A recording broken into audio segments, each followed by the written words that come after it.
Hey, what's up? Silas here. I'm going to be talking about the ongoing take a knee thing in the NFL. This is a situation where there's an ongoing protest of people in the National Football League taking a knee during the national anthem. It was started mostly, it was popularized by Colin Kaepernick, of whom I did a video with, who was a quarterback on the American Football Professional League, National Football League.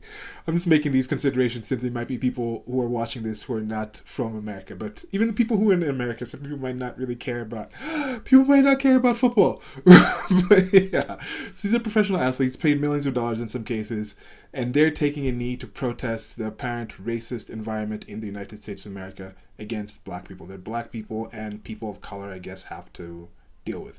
Now, there's some odd things happening as this is coming in the National Football League and also the National Basketball Association, which are leagues that have made the most, probably resulted in the most black millionaires out of any other profession in the United States of America.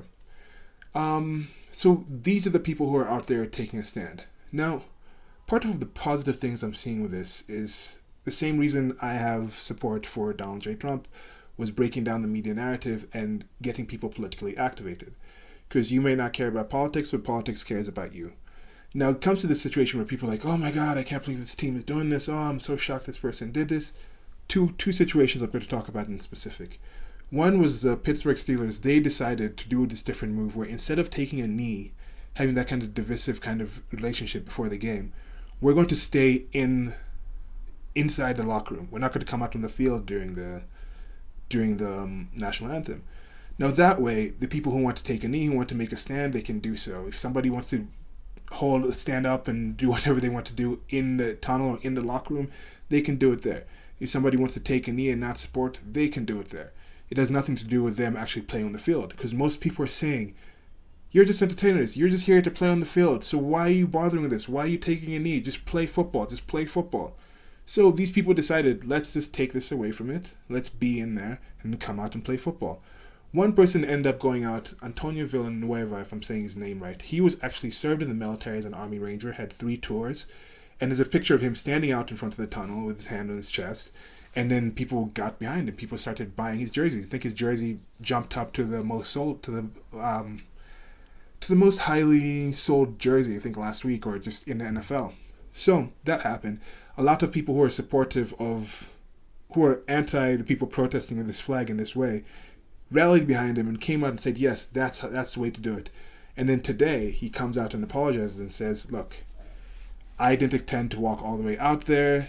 Every time I see that image, it makes me cringe. Some of the people who were inside the tunnel saying it made me feel, I couldn't sleep at night. It was kind of odd, kind of wondering, did we handle it in the right way? And now people are saying, oh, why is he taking this back? His job was being threatened. That's why he's taking it back. He's not really embarrassed.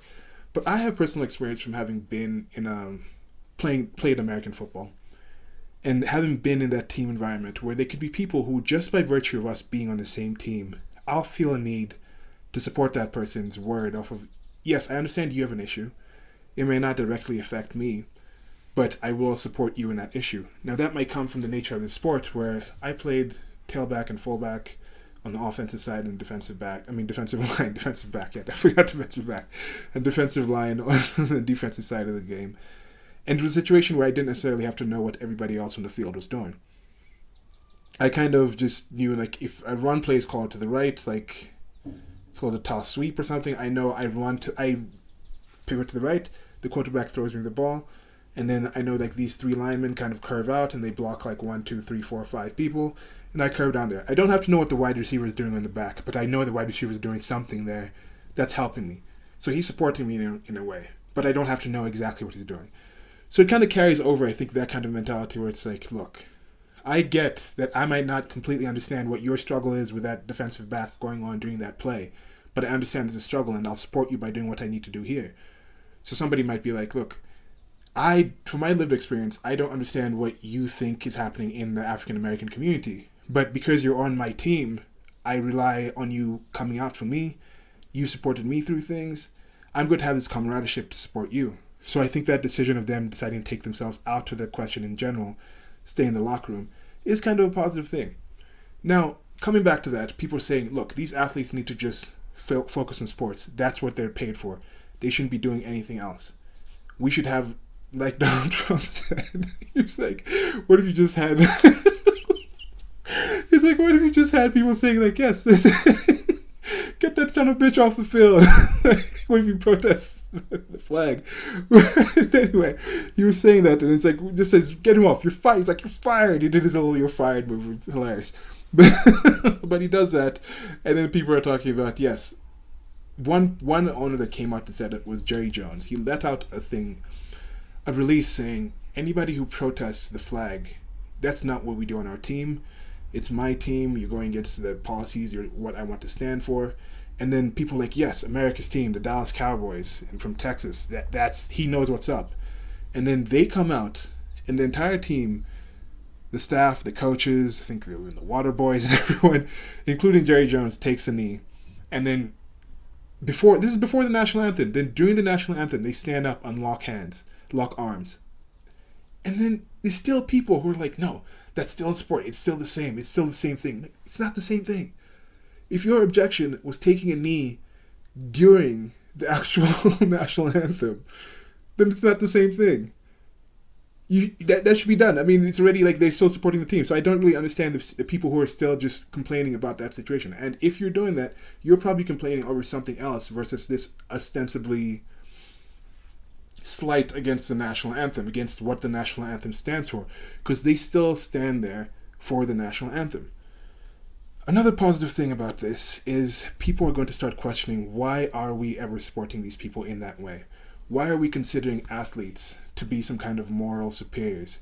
Why is it when an athlete on our team does some certain thing we like, we decide, okay, yes, that's good? Why is it if a certain athlete on our team does something that's negative, we say, okay, maybe not, because he can still do well? This goes further with the Colin Kaepernick thing. It's kind of blowing out of the water that whole idea that he's being blackballed for his protest, because these people are protesting. Is the entire team being fired? Now, when it goes further, people like the James Damore thing, which was a Google engineer, he had an internal memo about something that was made public, and that resulted with his firing. Now, this was about diversity hiring and certain policies that were going on within Google that certain people didn't agree with, and they said, yes, it's good that they fired him. And I actually support that they fire him, because I think if a company is not focusing on strictly engineering and strictly the tech product, this is a tech company, if they're not seriously focused on just hiring the best people to produce tech, they need to make that public so people can decide, and then you'll see the results. So when it comes to the NFL, if somebody was supporting the firing of James Damore for non-tech reasons, or the hiring of people for non-tech reasons, then they should also support the NFL deciding to hire and fire people for non-scoring touchdowns reasons. But you don't see that consistency. And this is a good thing. I'm thinking the more you get to a situation where you have Donald J. Trump being part of this whole movement of exposing things and showing people their hypocrisy that's going on in the world, both in their lives and the way the world treats things, is a positive thing. And there's a lot of things I think you can learn from sports. And I think having people not have that place where they can just escape to, going off to Hollywood and escaping from that, or going to watch sports entertainment and escaping from that, they can start saying, like, look, am I really spending my time in the best way idolizing these athletes, or giving my hundreds of dollars to these movie theaters to watch these actors, watch the Emmys, watch them talk down to me or do whatever they want to do? Are these really the people I should be listening to? Do I really support them or stand against them for the same reasons that they're talking about? What are my actual stances? And this is one thing I was just kind of thinking, like, take something with how you can start discussing different topics, different actual political topics, actual, I think, more important than just games. And I do understand competition is a good way. Sports are competition. Life is competition. Acting is competition. Music is competition. We sing the same songs. We have the same voices. We have access to the same instruments. We have access to the same scripts. We have access to the same kind of cameras in general to create these things. But at the end of the day, how we do it results in different situations. But anyway, now that politics is being talked about in these certain situations, something like the NFL, I think, can be very instructive about talking about different topics. Like something, for example, like with immigration. If you think about the National Football League in the sense of immigration in the United States of America, you can use a simple example. Someone like Tom Brady, who's the quarterback of the New England Patriots, who is probably going to go down in time as one of the greatest of all times. But you wouldn't take Tom Brady and go to, let's say, his high school and say we need to recruit every single quarterback from that high school because that's where the best high school player, the best quarterbacks in the world come from that high school. You wouldn't go to University of Michigan and say, okay, University of Michigan now is where the best quarterbacks come from, and sitting on the bench during your years at University of Michigan is where to do it. If you want the best quarterback, you need to go through and pick people in the 4th round. That's how to get the best quarterback. But no, you do understand that things change. You can't just across the board say, because this one person has been very successful from this one place, means every immigrant from that place should be treated as this person did. Now you also can't do it on the reverse.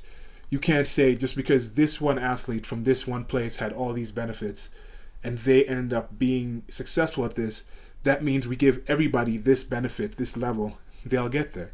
Now you also can't say the same thing in another point where you can't say, look, we picked this person and he had these stats, he behaved this way, he did X and Y, and then he failed. That means everyone we pick in this way is going to be a failure. So that encourages, that's why I'm kind of wondering, why do you have these kind of fields where people in those fields aren't more vocal or don't discuss more how much choices and how much different results occur from people going out there and competing and actually trying to improve themselves, and how you can't just give out this one-size-fits-all kind of training method or one-size-fits-all background or one-size-fits-all method to kind of get everybody to a certain level, to work at a certain level of success, to achieve the same kind of results. People even understand that you get on that same field, let's say in football, you're both on there for 15-minute quarters, but at the end of the day, people score differently. People have different results. So I think it's kind of good that you have this kind of thing coming out, like I said, in different ways. It shows people that, look, if I think it's good to hire and fire people in this one field because of this, it should be good to hire and fire people in this other field because of this. If I say I'm objecting to somebody doing X because they're resulting in Y, and then they take Y out of the equation and you still have a problem with X, then your objection probably wasn't because of Y to begin with. So that also makes you question and say, okay, what exactly am I objecting about? And I think lastly, the most important thing is this is bringing into focus how I'm not one of those people who still thinks like, oh, you can divorce politics and religion and these kind of important things out of other aspects of your life. I think what people hold important politically, religiously in their life does bleed into other aspects of their life. And I think that's a positive thing. I think it's a positive thing for people to understand what they consider important, if they consider it important. If they don't, I mean, if there's still a good game, I'll probably still gonna watch it. I just don't watch it that much, especially now that I'm in Nairobi. Might go out and watch a game somewhere.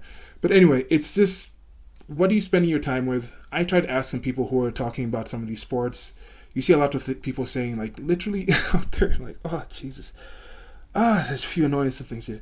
People are talking about professional athletes are highly paid slaves. And it's just like, it's no, they're not. They're not highly paid slaves. They can leave. Soon these people will start saying things like Barack Obama was just the most popular and powerful slave for 8 years, former president of the United States of America. No, you can take a knee to the groin with that nonsense. There's other people out there. This it's so annoying. There's other people out there talking about how this needs to be a thing that everybody else does. That was going into other fields. You have people, I think it was the cast of different TV shows are taking a knee, and then you look at their faces, they're sitting there thinking like, oh, what's the face you make in this situation? It's like, pretend that I'm not enjoying this because it should be something serious, pretend that I'm not just doing this to get clicks, or like I really agree with this. Okay, besides the whole these people are slaves narrative, which is just, stop it. I mean, when I see that, I'm just like, no. Not it's too much. I'm going to put this meme of Obama up, like, too much, because that's the thing. It's like, no, it's too much. But another thing is people saying, I don't watch the NFL, I dislike the NFL, yet I support this. Or other people who are up in arms about this, who say, oh, I stopped watching the NFL 5 years ago anyway, but they need to do this. And I'm like, look, there are some situations. I'm not going to be the kind of person who says, oh, if you haven't had experience with X, you can't talk about it. I'm not going to be like, oh, if you haven't been to hell, you can't talk about how hell is going to suck. No, hell is going to suck. You can have an opinion about something. I can talk about how Antarctica is cold, and I've never been to Antarctica because it's on the north. It's the North or South Pole. Anyway, it's one of the poles. Anyway, if I'd been there, maybe I'd know. So there's some things where definitely direct experience, it does change it. But some of this is like, look, you don't watch the NFL because you hate it for other reasons, yet you're going to support this. That shows that in most cases, this is not going to be a matter. The NFL is not really going to care what you have to say. At the same point that people were like, I stopped watching it years ago, good for you. But also your support for this either way is not really going to affect it. But one good thing is it's going to get people talking about politics more, which I think is a positive thing, just being aware of what is going on in the world, what is actual information, what is actually blown out of proportion, how people approach things, how people deal with things, what you support, what people around you support, why you should actually support somebody else or consider something worth investing any of your feelings or interest into to actually change your emotional state, because you do see people on both sides both getting really triggered by people who are not taking a knee and also really triggered by people who are taking a knee. So yeah, triggerings all around, and I think that's a good thing. But anyway, that's my video about the take a knee thing, and let me know what you guys think about this. Have you guys felt the need to take a knee? Are you going to take a knee in your workplace? So let's say your workplace decided we're going to start doing a take a knee group photo. Would you participate in it? Would that be a thing to end your kind of situation? Has your favorite team taken a knee? Would you stop watching your team if they did? Would you start watching a team if they did? But yeah, let me know. And until next video, like, share, and subscribe. Goodbye.